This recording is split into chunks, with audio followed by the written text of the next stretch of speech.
ओम क्रिया बाबाजी महा ओम श्री मातृ नमः। नमस्ते मित्रों, श्री विद्यापीठ में आप सभी साधुओं का स्वागत है। शारदीय नवरात्रि चल रही है, आज दूसरा दिन है। इस दूसरे दिन पर जैसे हमने पहला शैलपुत्री का नॉलेज आपके सामने एक्सप्लेन किया था, उसी प्रकार से चंद्रघंटा देवी जो तीसरे क्रम में आती है, उस चंद्रघंटा देवी का नॉलेज एक्सप्लेन करेंगे। और आप जानते ही है, हमारा श्री विद्यापीठम वो नॉलेज देता है कि जो बाकी जगहों पर नहीं है, और एक परफेक्ट नॉलेज हम देते हैं। चंद्रघंटा के विषय में आप अगर देखेंगे तो गूगल के ऊपर जाइए या यूट्यूब के ऊपर जाइए, उसकी कथा के बारे में लिखा है कि जब महिषासुर का वध करना था और उसने सारे लोक के ऊपर आक्रमण किया था, तब देवी देवता जो थे वो ब्रह्मा विष्णु महेश के पास गए थे। और जब भगवान शिव के पास सारे देवी देवता गए, तब पार्वती जो थी वो क्रोधित हो गई और उनके अंश से एक शक्ति प्रकट हो गई। और बाकी सारे जो देवी देवता थे उन्होंने अपने अस्त्र शस्त्र उनको दिए और बाद में वही देवी चंद्रघंटा बन गई और उसी चंद्रघंटा ने महिषासुर का वध कर दिया। अभी आपको मैं बताता हूँ, जो नवदुर्गाओं की अपना कथाएं पढ़ी है, जो गूगल के ऊपर किसी किसी ब्लॉग वेबसाइट के ऊपर दी गई है या यूट्यूब पर आप पढ़िए, सभी जो कथानक है उसमें काफी सारी चीजें जो है ना वो भ्रमित लिखी गई है। एक बालिश बुद्धि जो होती है उसी प्रकार से उसको जोड़ दिया गया है। परंतु जो हम आप देखिए, हर साल लोग जो है नवरात्रि का कुछ ना कुछ करते हैं, कुछ ना कुछ पढ़ते हैं, परंतु इनके ऊपर जिस प्रकार से संशोधन होना चाहिए वो नवदुर्गाओं के ऊपर संशोधन नहीं हुआ। तो आप देखिए, जैसे कि शैलपुत्री और महागौरी, इन दोनों का फोटो देखेंगे ना तो सेम फोटो है। तो महागौरी का क्या एक्सप्लेनेशन आप वहां पर देंगे, वो भी है। अगर आप चंद्रघंटा और कात्यायनी देवी, नवदुर्गाओं में चंद्रघंटा है और कात्यायनी देवी है, इनकी कथा भी देखेंगे ना तो कात्यायनी के बारे में भी चंद्रघंटा जैसा लिखा है। यानी सारे देवता इकट्ठे हो गए, उन्होंने अपने पार्वती ने अपने अंश से शक्ति प्रकट की और सारी देवी देवताओं ने उनको एक एक शक्ति प्रदान की, अस्त्र शस्त्र दे दिया। और चंद्रघंटा ने भी महिषासुर को मार दिया और कात्यायनी देवी ने भी महिषासुर को मार दिया। तो दोनों में से किस देवी ने मारा? फिर अगर चंद्रघंटा ने महिषासुर को मारा है या कात्यायनी देवी ने महिषासुर को मारा है, तो फिर महिषासुर असुर को मारने वाली दुर्गा जो थी, मेन महिषासुर मर्दिनी दुर्गा थी, वो कौन थी? बहुत सारे सवाल है, बहुत सारा संशोधन बाकी है, पर यह संशोधन की कोई भी ध्यान नहीं देता। आपको ये मंत्र करो, ये दुर्गा का ये करो, आप अपना भक्ति भाव रखो, फिर आप दुर्गा सप्तशती पढ़ो, इन्हीं चार चक्रों में आपको अटका देते हैं। दुर्गा सप्तशती आप पढ़ते हो, उसमें किसी भी कात्यायनी का जिक्र नहीं है, किसी सिद्धदात्री का जिक्र नहीं है, किसी चंद्रघंटा का जिक्र नहीं है और ना शैलपुत्री का है। तो फिर नवदुर्गाओं के बारे में आपको असल जानकारी मिलेगी कहाँ? हम चंद्रघंटा की ये जो जानकारी दे रहे हैं उसमें वही आपको बताएंगे कि चंद्रघंटा असल में कब उत्पन्न हुई, जो हकीकत कथानकों में बताई है वो असल में है क्या और वास्तविक गुण रहस्य क्या है। तो कथा को शुरू करने से पूर्व हमारा यूट्यूब चैनल शेयर कीजिए, सब्सक्राइब कीजिए, ये हमारा और लोगों तक नॉलेज आप पहुंचाइए, जिससे कि हमारे सब्सक्राइब कर भी बढ़ जाए और आगे तक हमारा नॉलेज भी बढ़ जाए। और जिनको भी श्री विद्यापीठम के द्वारा ऑथेंटिक नॉलेज और साधना करनी है, वो आप हमारा सिद्ध कुंजी का साधना कर सकते हैं। ये बुक आप देखिए, कुछ लोगों को लगेगा कि गूगल के ऊपर है, गूगल के ऊपर जाइए, कहीं भी देखिए, ये सब कोई भी नहीं सिखाता। ये 42 पेजेस का जो बुक है, ये सेल आउट करने के लिए नहीं है, इसमें हमने पुराना विधि सिखाया हुआ है और ये वेदों का विधि नहीं है। भगवान शिव ने वेदों के आगे का नॉलेज दिया था, तो वो ग्रंथों में सिर्फ मंत्र नहीं लिखे हैं, मंत्रों के साथ उस मंत्र के विधि लिखे हुए हैं। ये अभी पूरी दुनिया में नहीं सिखाए जाते। साउथ इंडिया में 4-5 जगहों पे सिखाया जाता है और नॉर्थ इंडिया में बस हमारा श्री विद्यापीठम इसको सिखाता है। प्रॉपर आप विधि युक्त कोई भी मंत्र, कोई भी रिचुअल्स करेंगे तो आपको इफेक्ट आएगा। सिर्फ मंत्र का रट्टा मारने से इफेक्ट नहीं आते मित्रों। तो ये आप कुल देवी के लिए विधि है, वो हमने सिखाया हुआ है। सिद्ध कुंजी का साधना के साथ 64 महायोगिनी की साधना है, महामृत्युंजय साधना है। ये सारी साधनाओं का आप लाभ ले सकते हैं। डिस्क्रिप्शन बॉक्स में इनके लिंक दिए गए हैं। श्री विद्या एसेंशियल, एडवांस श्री विद्या एसेंशियल, कालीकुल श्री विद्या एसेंशियल, सारे नॉलेज बेस्ड कोर्सेज के लिंक डिस्क्रिप्शन बॉक्स में दिए गए हैं। आप हमसे ज्वाइन हो सकते हैं और हमारा मोबाइल नंबर भी है। हमें व्हाट्सएप पर मैसेज करके भी आप बता सकते हैं कि कौन सा कोर्स आपको करना है और आगे बढ़ना है। ये सारी चीजें कोई भी अभी नहीं सिखाता पूरे वर्ल्ड में। तो हम शुरू करते हैं चंद्रघंटा की ओर। चंद्रघंटा का आप रूप देखेंगे तो हाथ में घंटा है, चंद्र जो है इसकी ताकत है। घंटा और चंद्र का विशेष महत्व मैं पहले आपको बताता हूँ। चंद्रघंटा के पास जो चंद्र की ताकत आती है, चंद्र के दो प्रकार है, एक उजाले वाला चंद्र और एक अंधेरे में रहने वाला चंद्र। चंद्र के पास सफेद एनर्जी भी आती है, ब्लैक एनर्जी भी आती है, ठीक है। तो भगवान शिव के सर के ऊपर जो चंद्रमा है, इसका जो व्हाइट, उसका जो सफेद तत्व, उस चंद्र का सफेद तत्व संतुलित करने की विशिष्ट एनर्जी और तत्व जो है वो चंद्रघंटा देवी के पास आता है। देखिए, इसमें ये बोलने के लिए ठीक है कि सफेद तत्व आता है, पर इसमें काफी सारी विद्याएं आती है। सफेद तत्व में ये चंद्रघंटा देवी कौन सी तांत्रिक विद्याएं उठाती है, कौन से तांत्रिक विद्याएं संतुलित करती है, क्योंकि उजाले में चलने वाले पिशाच अलग है, अंधेरे जगत में चलने वाले पिशाच अलग है, क्योंकि भगवान शिव के पास पैशाचिक जगत ज्यादा आते हैं, तामसिक तत्व ज्यादा है। तो और भी इसमें रिसर्च है, वो हम उतना भी नहीं लेंगे।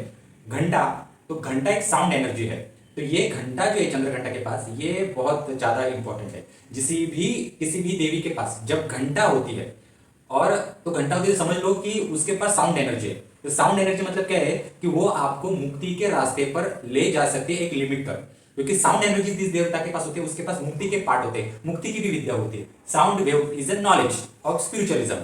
अभी चंद्रघंटा के बारे में कथानकों के बीच में क्या लिखा है, मैंने आपको बताया कि वो महिषासुर का उसने वध कर लिया। ऐसा नहीं है मित्रों, जब महिषासुर प्रकट हुआ था तब महिषासुर के समय में पार्वती के अंश से काफी सारी शक्तियां प्रकट हो गई।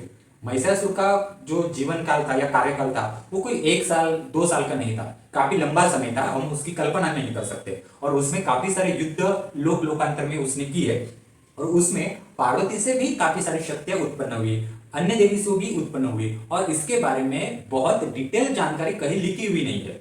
तो हम बस उतने उतने समय को पकड़ के चलते हैं। अभी चंद्रघंटा की एक प्रॉपर कथा हम आपको बताते हैं। एक जंगल में एक व्यक्ति था, वो जंगल में ही अपनी कुटिया में रहता था। जब वो कुटिया में रहता था, थोड़ा सा तपस्वी था, उसको ज्ञान भी था, अपनी साधना भी करता था, जो भी कंदमूल वगैरह था वो खाता था। उस व्यक्ति को एक शौक था।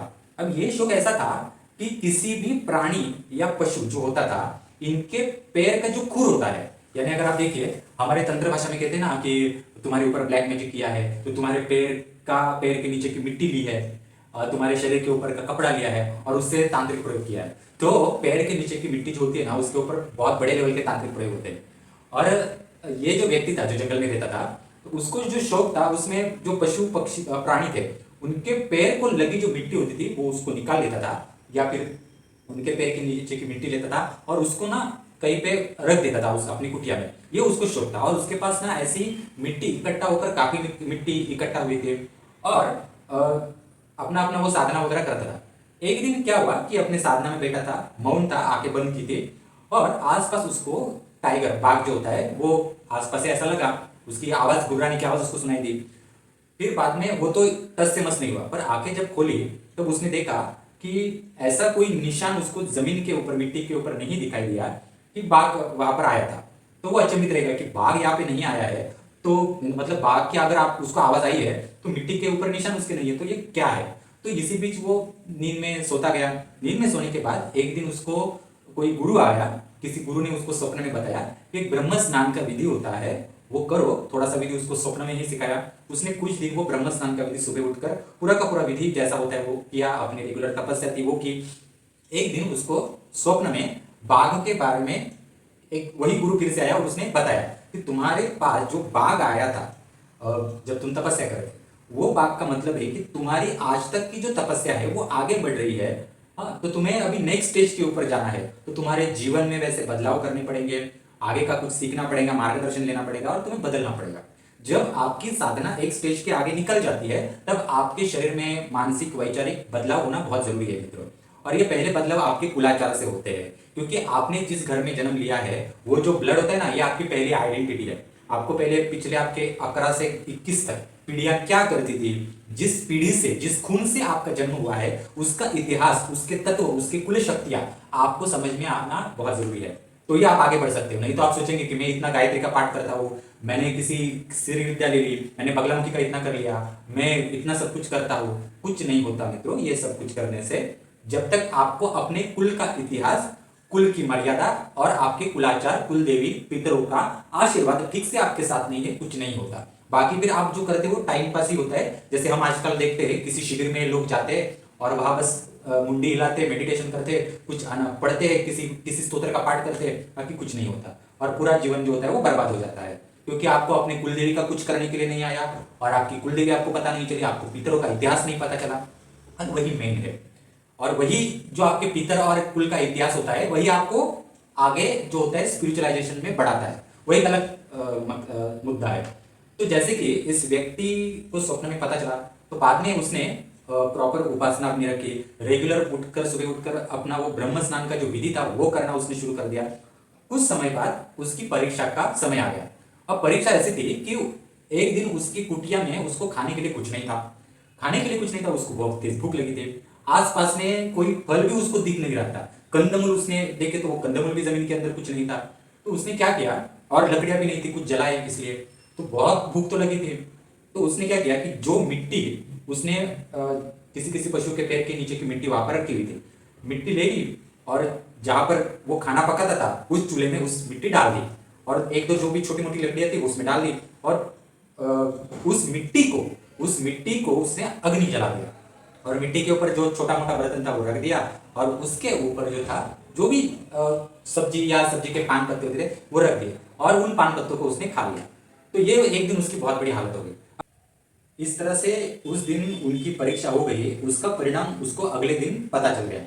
उसके भागने दौड़ने में, कार्य शक्ति में बदलाव होना शुरू हो गया, क्योंकि जो उसने पैरों के नीचे की मिट्टी, हर पशु के पैर के नीचे की मिट्टी इकट्ठा की, उसमें हर पशु की छोटी छोटी ताकत होती है, छोटा छोटा अंश होता है, ऊर्जा होती है। वो ऊर्जा जो थी वो अग्नि के द्वारा, उस खाने के द्वारा उसके शरीर में समाहित हो गई।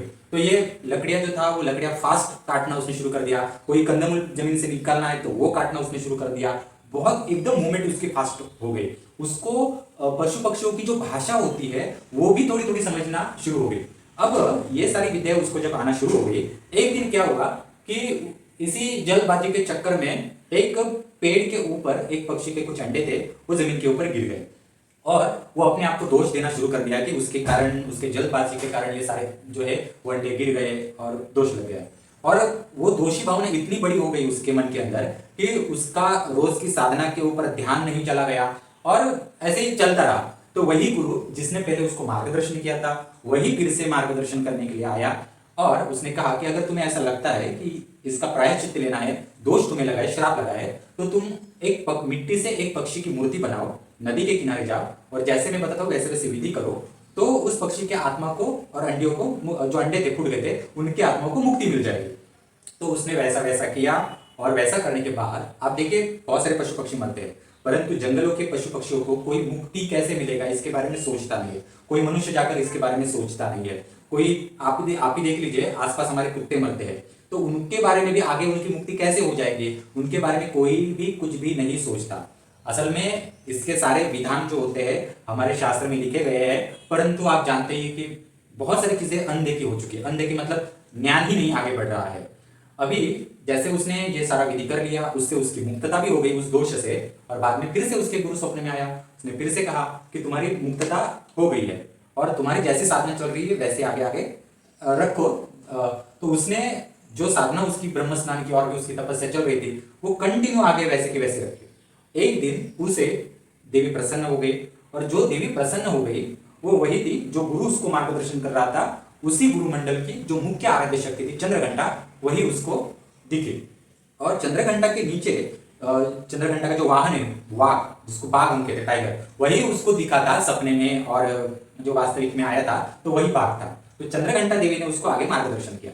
अब देखिए मित्रों, पहले के जमाने में क्या होता था कि लोगों को गायत्री माता, लक्ष्मी, सरस्वती, पार्वती, ये तीनों ही नाम, तीन चार देवियों के नाम ही पता थे उनको। जैसे आजकल आप लोगों को कैसे अलग अलग देवियों के नाम पता है, वैसे उस जमाने में लोगों को देवियों के नाम नहीं पता होते। तो जो भी व्यक्ति अपनी उपासना साधना जिस एंगल से करता था, जिस भावना से करता था, उसी भावना को पकड़कर जो शक्ति होती थी वो प्रकट होती थी वहां पर, और बाद में उन शक्तियों का चलन आगे चलता गया। तो ऐसे ही वो चंद्रघंटा सामने आ गए। तो ये है चंद्रघंटा के बारे में एक छोटी सी कथा। आशा करता हूँ आपको ये कथा पसंद आई होगी। नवरात्रि की शुभकामनाएं मित्रों। और ये नवदुर्गाएं है, इनमें से हमने आज दूसरे भाग में असल में महिषासुर मर्दिनी कुछ और ही है, चंद्रघंटा देवी की कथा कुछ और है, कात्यायनी देवी को भी महिषासुर का वध करने वाली बोला है, परंतु कात्यायनी देवी की कथा भी कुछ और असल में कुछ और है। तो बहुत सारे भ्रम आप अपने दूर कीजिए, और हमारा चैनल शेयर कीजिए, सब्सक्राइब कीजिए। जिनको हमारे कोर्सेज करने हैं आप हमारे व्हाट्सएप ग्रुप में शामिल हो सकते हैं, और डिस्क्रिप्शन बॉक्स में सारे कोर्सेज के लिंक दिए गए हैं।